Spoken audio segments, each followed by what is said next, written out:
Coming to you live from Nairobi, Kenya, this is NEWSFEED. You're watching TV 47, your number one home of untold stories. A handful of stories prepared for you in this bulletin, including Ugandan President Yoweri Museveni has apologized to Kenyans over the cryptic tweets by his son, who doubled up as the former commander of the Uganda People's Defense Force.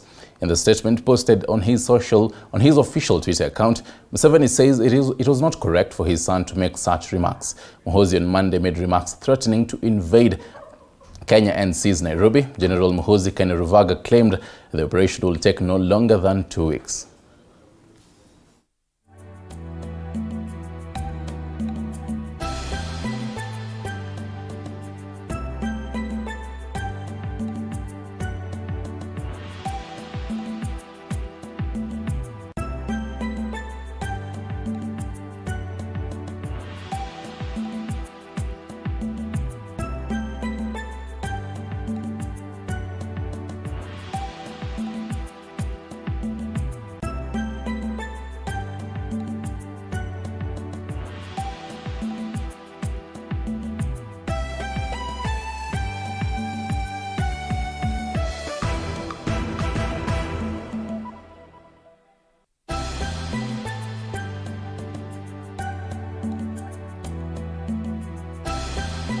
Now to some sad news, still in the same country. The Ugandan Health Ministry has confirmed the death of another health worker, an aesthetic officer who died in the early hours of Wednesday. Margaret Nabisubi, 58, is the fourth medical worker to die of Ebola, according to Health Minister Jane Ruth Acheng. This is clergy in Migori County calling on security personnel to ensure they beef up surveillance, especially at the border. The chairman of the council in Migori, Charles Otigo, said that there's need for the health department and even the security agencies to be more vigilant so as to make sure that the border regions of Migori, like Migingo Island, are well secured and monitored to prevent the spread of the deadly virus to Kenyans living on the disputed island. That is now a threat to East Africa. We have engaged the health fraternity, especially today, as we meet interfaith religious leaders with the health in Migori, and we have just engaged and the issues of Ebola, if it is here with us. So we want to urge our people to take precautions. We want to urge our people, as much as we interact, we travel to Uganda to purchase goods. Ugandans come to Kenya. Migori has been enlisted as one of the counties which is of high risk, and we need to take proper caution. Unapata checking ya Ebola Tanzania wako very strict, lakini hapa Kenya unapita tu unaenda bila unaenda. Jamani, muone jinsi ya kusaidia watu wetu, waje waonyesha tofauti. Closer home now, and residents of Tenges in Baringo County have taken to the streets to protest poor conditions of their roads. According to the residents, the leaders in the area in the former government promised to complete construction of roads, but that has not happened. Besides being an eyesore, the Tenges road is said to have caused many accidents. They have now asked the new government to intervene and complete its construction, as they shall not relent until their cry is heard.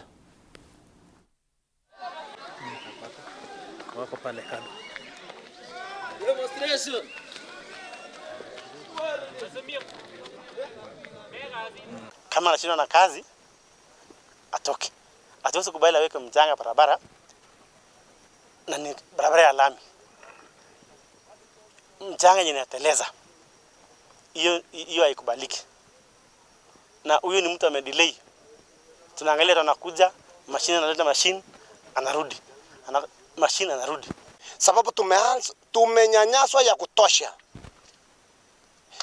Kila mwaka, nusila kila mwezi, tunasika watu 15 kwa hii barabara. Sababu ya hii engineer. Sasa mnataka tusike mpaka lini ndio serikali waamuke wakuja hapa? Barabara tumekuwa na accident mingi kwa sababu ya vile barabara ilivyo mbaya. Unastukia unaendesha gari, unaenda unapata shimo, barabara imekatwa. Ni sharp. Ikikata inapasua mguu ya gari na gari ina roll. Tumeumiza watu wengi, wameumia kwa hii barabara na watu wengi wamekufa kwa hii barabara. Sisi kama wamama tuko na uchungu sana kwa sababu ya barabara kuwa mbovu kila wakati. Tunapoenda mahali nyingine tunafurahia barabara ziko mzuri. Kwa hii barabara yetu tumeumia ya kutosha kama wamama. Mtu akiwa mgonjwa, wengine wanakufia kwa barabara kabla hawajafikishwa hospitali kwa sababu ya barabara vile ilivyo mbovu. Some agriculture now, and President William Ruto has assured tea farmers across the country of his continued support and pledged to ensure their product, which is among the most sought after in the world, gets market both locally and abroad. The president spoke at the KICC where he flagged off the first consignment to Accra, Ghana, as Kenya widens its tea export market to West and Central African region, trading countries as it seeks to cash in on tea demand in the region. Progressively, we are going to work with our farmers so that we can better support them in production. I have said we are going to make a conscious decision to support our production and not to subsidize our consumption. That is the trajectory we are going, and that is why I want to ask our farmers progressively that we are going to be working with you. The government of Kenya will work with you towards enhancing our productivity and increasing our production of the cross-section of all the items that we produce. So we have a very unique opportunity as Africans. A very unique opportunity to take a trade agreement and make it an instrument of development, job creation, innovation, and global competitiveness. Africa today only contributes 3% of trade in the whole world. It is time that we occupy our rightful place, and I believe that Africa Continental Free Trade Area gives us the platform to be able to actualize our dream of taking Africa to this rightful place in matters trade, in matters investment, and in matters business. Moving on, the University Academic Staff Union, Nakuru branch, has issued a 7-day strike notice stating that starting today over what they say is the lack of the implementation of the 2020-21 CBA, which demanded the payment of salary arrears from a 40% pay cut. They don't say the attempts at reaching at a logical conclusion has come to an end after the standoff has failed. So if the banks are raiding what is coming to our salary account, our accounts are in arrears. And therefore, I can tell you for free, there's no single don at Egerton. There's no single worker at Egerton who is taking home anything from the employer because the banks, the creditors are taking everything. And for your information, assets that we have taken on credit have been recovered and others continue to be recovered. If you look at the dons, most of them no longer own cars because they have been recovered by creditors. That is why we are striking. Not that we like it. We are the most patriotic workers, if I may talk about. Where in this country is there a worker who is being paid less than 100%? You know of any? I don't think there is. And given that this is a government institution, I think the question you should be asking lecturers on a fair note is that why Egerton? Because we have more than 30 universities. They are struggling, but they can keep their workers on course because they prioritize their salaries, their livelihoods. But for Egerton, we'll be told they are working. But what will happen? We can pay suppliers because they will take us to court. We can pay KRA because we risk civil jails. But we can also do mega projects because we want to save on rent. But for you, you'll be paid when money is available. That is the question we are now asking. When is this money available? And we are asking the government to intervene because the problem of Egerton is known and a dire situation that we are in must be. And at the same time, former Kirinyaga woman representative Wangui Ngirishi has notified the Kerugoya High Court of her intention to withdraw the election petition challenging the election of Governor Anne Waiguru during a pre-trial conference presided over by High Court Judge Richard Mongo. Ngirishi's lawyer, Brian Haimba, told the court that on his way to Kerugoya, he had received instructions from her client to withdraw the petition. Following the intention to withdraw the petition, the lawyer, the Justice Mungo, has told the court that Other respondents will also file their responses.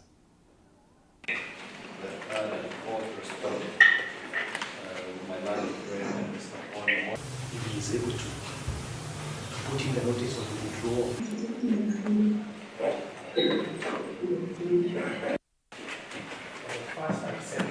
Petition number E001 of 2022.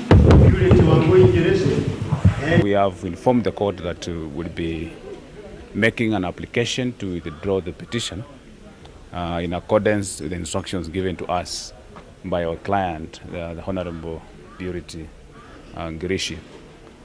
So within the provisions of Rule 21 of the election rules, once a petition is filed, it cannot be withdrawn without leave of the court. So you first seek to get leave of the court before you are allowed to withdraw a petition. For us, speaking on behalf of the third and fourth respondents, the governor and the deputy, I think we appreciate the step taken. I think this county needs to move forward without the necessity of spending a lot of energy in court. There's a lot of work to be done, and I think people should not be distracted through court proceedings like happened in the last time. So we're grateful, and we're happy that that has happened, and we're looking forward to actually the prosecution of the application and for us to file that matter aside and move on with other more important issues. Right, let's talk money now. And the Commission on Revenue Allocation, CRA, has put in place strategies to achieve the ambitions of various counties to collect more taxes to strengthen the economy. At a meeting with various stakeholders, including the Council of Governors, represented by Kakamega Governor Fernandez Baraza, CRA says that if the counties improve the tax collection system, they have the potential to collect more than 200 billion Kenyan shillings. CRA Chairperson Dr. Jane Kirungai said increasing counties' equitable share is going to be hard before the full recovery of the economy. If counties collected the 216 billion Kenyan shillings, they do not have to take overdrafts to pay the bills. Build a state-of-the-art hospital. I don't know if it's a level 4 or level 5, but there's a place to benchmark right there for you. And Governor our Speaker of the Senate is an alumni of Alliance High School.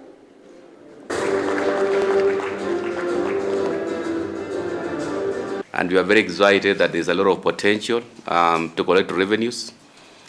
From the report, we have a potential of collecting over 200 billion Kenya shillings.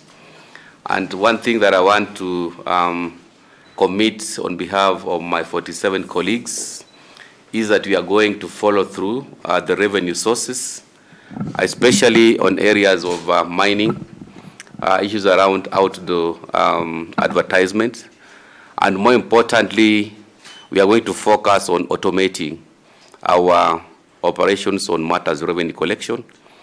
This is an area that is really going to help us as counties to address the challenges we've had with the equitable share, where there are so many competing initiatives from the exchequer. Our devolution is set such that it allocates county governments specific revenue streams, fines, and fees. And after 10 years, we've been able to collect sufficient data, which we have now put together to allow us to estimate how much counties can collect if they put the best effort. Some of these data sets that were not there before to allow us to undertake this kind of assessment is a county GDP. But now we have the Bureau of Statistics that is giving us up-to-date data on how much each county generates in terms of their gross county product. We also have new data from the census. Over the 10 years, we have seen the kind of business activities that counties undertake. And using this 10-year data, we have now been able to bring it together, learn our own simulations, and what we're reporting or showing here today is that counties can collect 216 billion. Well, on that note, we'll take a short break. Keep talking to us on our social media platforms at TV47KE on Facebook and Twitter. Stay with us.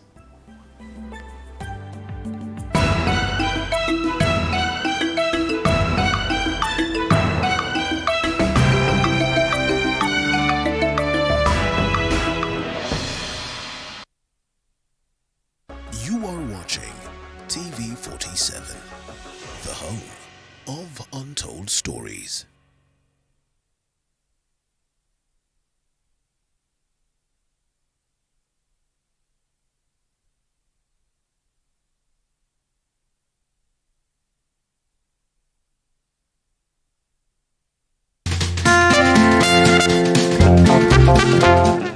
Kilimo Diaries, your go-to agri show that takes you on a tour of the agricultural world. You must give them patches. Guinea fowl, unlike our chicken, they are more of wild birds, so they'll always be up. Kuna mwingine atavuna sasa sesoni na atoe apange kupanda kitu kingine. Hasa vile nimezoea huwa naiacha sesoni ya pili. Na hiyo hata inanipunguzia gharama, manake sitapanda tena. A fertilizer should not kill insects. Join me, Violet Njoki, for these stories and more every Sunday at 6:30 p.m.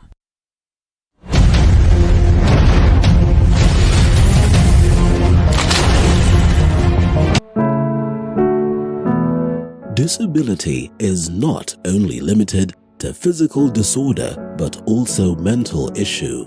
From depression. I was under depression for like 2 years. Bipolar. Bipolar disorder is a mood disorder. And even suicidal thoughts. When I was just about to hang myself, a certain voice just talked to me, and I believe that was God. I tried suicide more than 6 times. Beyond the Limit has gone beyond its limit to find answers so as to help everyone go through life with ease. Join Muthoni Maina every Saturday at 7:30 p.m.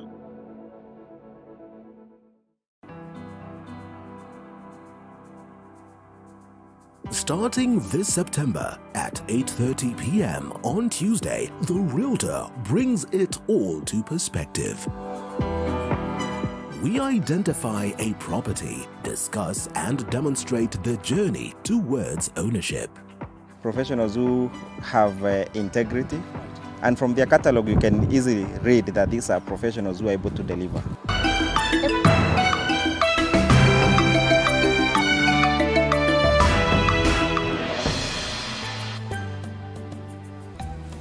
Right, thank you for your patronage so far. Let's continue updating you. Now, county governments have been urged to take up the task of sensitizing Kenyans on the importance of trees and encourage them to plant more trees for sustainable incomes, as well as protecting natural habitats for flora and fauna. Chichi Josephine with that story. In a bid to ensure that the country attains its target forest cover by the end of the year, the private sector has joined the fray of those pushing for the growing of trees not only by the old but also for the young. Feeding Futures representative Peterson Githinji noted that they intend to plant 30,000 trees in 3 years with the main goal of fighting poverty as well as achieve balanced social, economic and environmental needs for the future generations. Where we are planting trees, we are doing it as an example of what is supposed to happen in the community. We intend to plant 30,000 trees in a period of 3 years. The community, once they plant trees, we are talking about the same future. We are working on climate change, focusing on what will come thereafter. So the main reason is fighting poverty. Issues to do with the controversial Shamba system also came out during the event, with the organization expressing concern, saying it would greatly claw back gains made in growing forests, which then attract rainfall for food production. We won't buy that idea of a Shamba system because we have seen what is happening all over the country. Most parts, people are hungry, animals have died, poverty is increasing and escalating. So why convert tree area to Shamba, and Shambas are there without water? I think we would be talking about drilling water and feeding into areas where they can grow crops. Juzi tu kulikuwa na mito ilikuwa inateremka maji, lakini kwa sasa ukiangalia pande za chini maji haiwezi kufika pande za chini.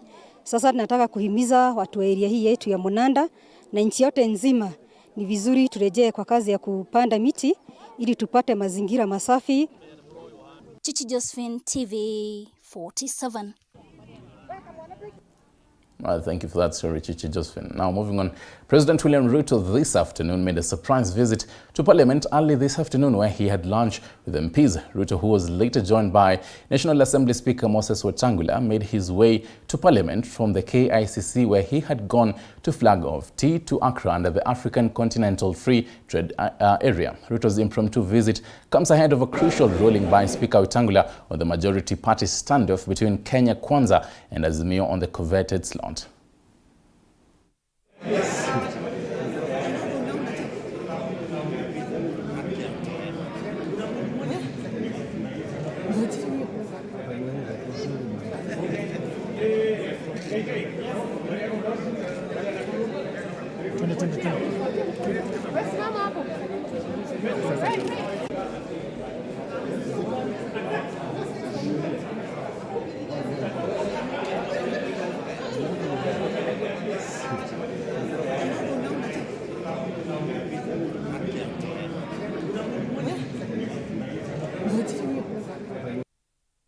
Interesting. Now to the wonderful world of sports. Former Harambee Stars captain Victor Wanyama has announced that